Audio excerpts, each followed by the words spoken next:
একটা সালমান শাহ মারা যাওয়ার পর আমি দেখেছি যে 2 বছর কিন্তু সিনেমা চলেনি। উনি একবার এসেছিলেন, উনি চলে গেছেন এবং উনি ওইরকমই থাকবেন, একজনই থাকবেন, সারা জীবনই অমর হয়ে থাকবেন। তখন গেটের দারোয়ানরা সালমানকে বলল, ভাইজান আমাদের তো টিভি নাই। পরের দিন টিভি কিনে দিয়েছে। কিন্তু তারপর দেখুন এই রেড জায়গা কপালটা এত ফুলে গেছে, ব্লু হয়ে গেছে।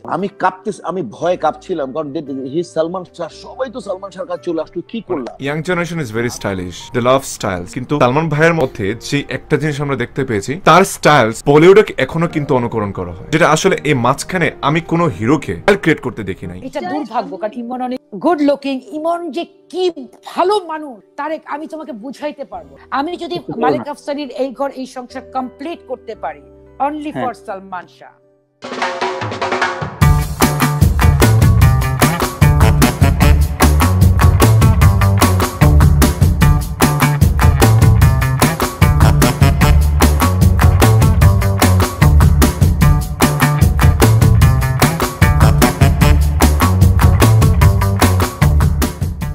সালমান শাহ, ও গড, সালমান শাহ আমি ভাই ভীষণ ভালো লাগার একটা জায়গা। এবং আমি জানি না, এত স্টাইলাইজ মানুষ, এবং সেই সময় কি অদ্ভুত রকমের ভালো অ্যাক্টিং হয় না, যে এত ন্যাচারাল অ্যাক্টিং। আমি জানি না এটা আসলে এরকম। আমি তো ব্যক্তি সালমানকে দেখেছি আমার মতন। আসলে আমি যা ছিলাম তাই, মানে একটু পকেটে বেশি টাকা যখন হয়েছে তখন খুঁজেছি কার নাই, তাকে গিয়ে দিয়েছি। হ্যাঁ, তখন অবশ্য ছিল বলে। যখন নাটকের পিরিয়ডটা গেছে আবার, তখন কিন্তু কাউকে এক কানা করিও দেয় নাই। একটা সালমান শাহ মারা যাওয়ার পর আমি দেখেছি যে 2 বছর কিন্তু সিনেমা চলেনি। এরকম বললাম, সালমান যেরকম এফডিসির গেটের মধ্যে যখন কেমন থেকে কেমন হিট হয়ে গেছে, আরও ছবি টবি হচ্ছে, তখন গেটের দারোয়ানরা সালমানকে বলল যে, ভাইজান আমাদের তো টিভি নাই। পরের দিন টিভি কিনে দিয়েছে। পরের দিনই যে ওরা দেখছে, এইগুলি আসলে ছোট ছোট ভালোবাসা কুড়িয়ে মানুষদের। এবং তারপরের দিন আমার শুটিং হলো, ওকে ভুলতেও পারবো না আমি জীবনে। এবং এত বড় ওর সাথে আমার ফাইট ছিল, এবং ফাইট ওর এইখানে আমি তখন এত ব্যালেন্স করে ফাইট করতে পারি না। আমাকে যে মার্কস দেয় ওই মার্কসে আমি ফাইট করি।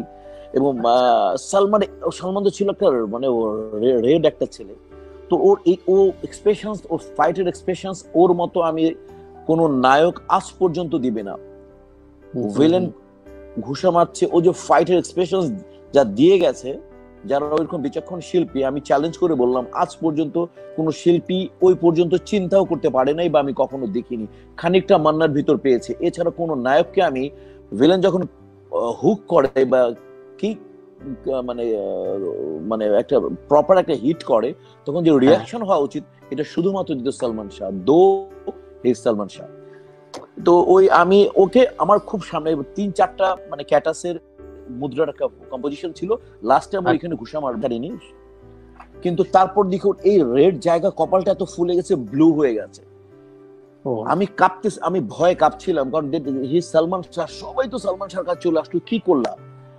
আমি শুধু আরমান ভাই, আমার মনে আছে, আরমান ভাইকে আজও শ্রদ্ধা করি। আরমান ভাই বললো না, মিশা ঠিকই ছিল, সালমান সামনে আসছিল। এবং ওই অবস্থায় ওকে বরফ দিচ্ছে সবাই নিয়ে, ওই অবস্থায় সালমান বলতেছে মিশা ভাইয়ের কোনো দোষ নাই, আমার দোষ, আমি এক্সপ্রেশনস বেশি দিয়ে সামনে চলে যাচ্ছিলাম। আল্লাহ ওকে বেস্ট নসিব করুক, এবং অবশ্যই বেস্ট নসিব করুক। আর সবাই আমাকে বাঁকা চোখে তাকাচ্ছে যে রীতিমতো আমাকে ডিরেক্টর বকায়, মিয়া ব্যালেন্স, মিয়া ফাইট করবা, তুমি প্র্যাকটিস করো না, মিয়া ফাইট করবো, সালমান শাহের সাথে ফাইট করতেছে, তুমি ব্যালেন্স করতে পারো না, তুমি ব্যালেন্স করবে না, এগুলো শিখবে না, এগুলো আরমান শিখাওনি। তো আরমান ভাই বলতেছে ও তো ভালো ফাইট জানে, ওর তো কোনো নাই, এক্সপ্রেশনস এত ম্যাচিউরড এক্সপ্রেশন দিচ্ছে সালমান, তো ও হয়তো ব্যালেন্স করতে পারিনি। একটা কথা এত বছর পরে আজকে আমি একটা কথা আমি স্পষ্ট করে বলবো, সেটা হচ্ছে যে আমি আমার ছোট ভাই বলেন, বন্ধু বলেন, তার ওয়াইফকে আমি অনেক শ্রদ্ধার চোখে দেখি। কিন্তু সালমান যে মেয়েটাকে বিয়ে করেছিল, আমি তাকে শ্রদ্ধার চোখে একদমই দেখব না।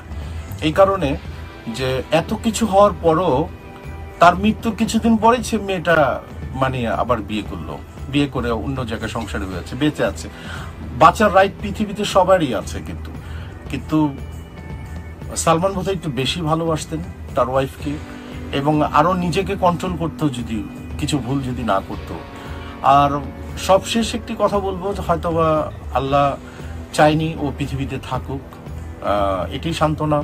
এবং সালমানের জায়গাটার জন্য আমার বিশেষ করে ক্ষতি হয়েছে। সালমান তো অনেক পেয়েছে আল্লাহর থেকে, ডেফিনেটলি। নাইলে এই 3.5 বছরের ক্যারিয়ারে তানভীর এত কিছু, মানে এত কিছুও না, ওকে কিভাবে সংজ্ঞায়িত করা হবে এটা কিন্তু একটা টেনশনের ব্যাপার। কিন্তু আসলে টেনশন, কারণ তুই কোন দিক থেকে তাকে তুই সংজ্ঞায়িত করবি। মাত্র 3.5 বছরের ক্যারিয়ারে অনেকে যদি বলে, অনেকে বলে তো যে সালমানরা এমন কি করেছে, আমি শুনি বলতে। আরে ভাই, আমার একটা কথা হচ্ছে, আপনারা কি সালমানের এই ভালোবাসাটা আপনাদের কপালে জুটেছে? সালমান তো 3.5 বছরে, দেওয়া হয় 4 বছরে মরেই গেল, তা আপনাদের কপালে জুটলো না কেন ভাই? আপনারা তো অনেক দিন কাজ করলেন। প্রথম দিকে বলছিল যে সালমানের সাথে, হ্যাঁ কি সালমানের সাথে কেন তুলনা করা হচ্ছে, বাট গান বের হওয়ার পর ওরাই আবার বলতেছে আমরা সরি, আমরা আসলে বুঝতে পারি নাই যে তুমি তো সালমানের ফ্যান। যাই হোক, তাহলে আরেকটা কথা আমি আপনাদেরকে খুব স্ট্রেট ফরওয়ার্ড বলি, যেটা সাধারণ মানুষের ভাষায় আপনারা হয়তো একটু বুঝতে পারবেন।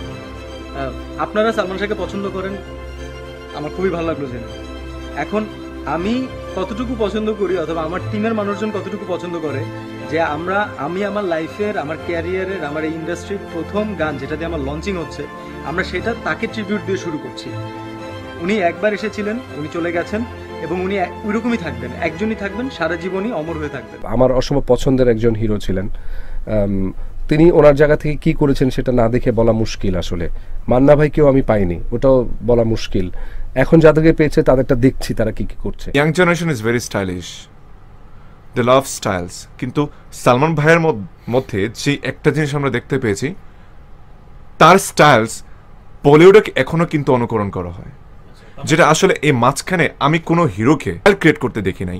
আমি এবং হুমায়ুন ফরিদি এবং সুবর্ণাপা আমরা একটা শো করতে ভিয়েনাতে ছিলাম। আমরা জানতাম না যে সালমান শাহ মারা গেছে, এবং আমার মনে আছে আমরা রিহার্সাল করে বের হয়েছি, তখন কিন্তু টেলিফোন বুথ ছিল।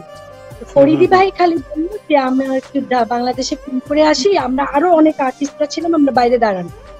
ফরিদি ভাই বুথের ভিতরে আমরা দেখতে পাচ্ছি বসে গেছে, ফোনে কথা বলতে বলতে।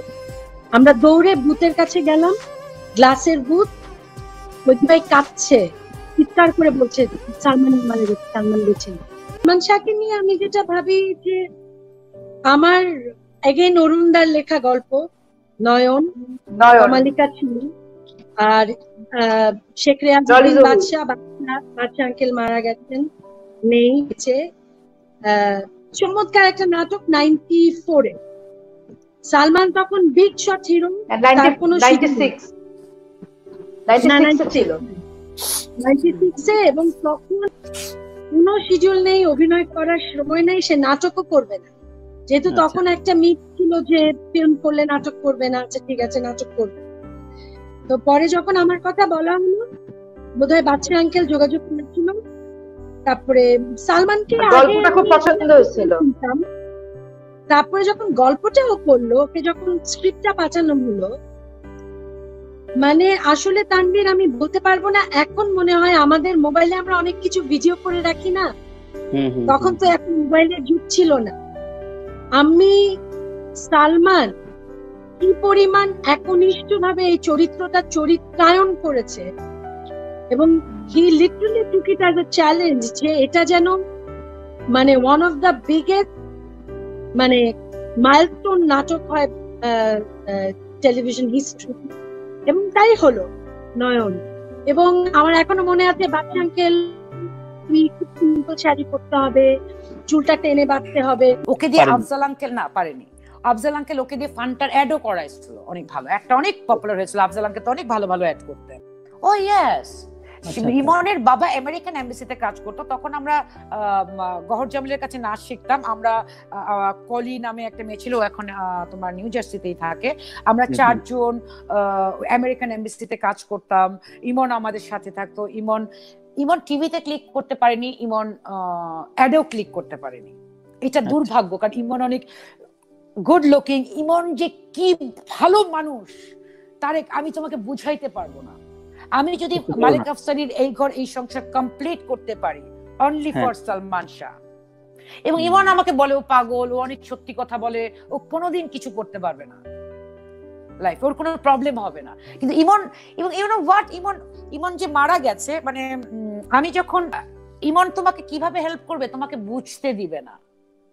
ও যেমন যে অভিনেত্রীটি রিজেক্ট করেছিল আমাকে গাড়িতে উঠাবে না, আমাকে দেড়টার সময় ড্রপ করবে না, ইমন কিন্তু জানে যে তমাল এখন এত ঘাওড়া, তমালকে আমি এখন করতে পারবো না। ইমন আমাকে ডাকেই নাই, আমি স্কুটারে ছিলাম, ইমন আমার পিছে পিছে গাড়ি নিয়ে আসছে।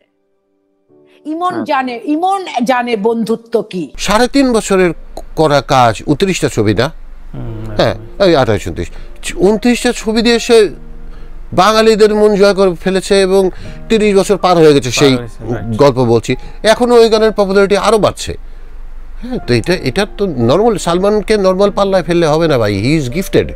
সালমানের সাথে প্রতিদিনই আমার প্রায় দেখা হতো। হ্যাঁ, ওর বাড়ি ছিল আমার বাড়ির জাস্ট উল্টা দিকে, রোডের এপার ওপার। তো রাত্রেবেলায় শুটিং শেষ করে 12টা সাড়ে 12টার দিকে ড্রাইভের খুব নেশা ছিল এবং গাড়িও চালাতো খুব, মানে সাঁই একেবারে পছন্দের। সবাই বলে এবং ঠিক বলে, আমার গলির সামনে দিয়ে তো ঘোরাতো গাড়ি, যখন ঘোরাতো চ্যাট করে চাকার শব্দগুলো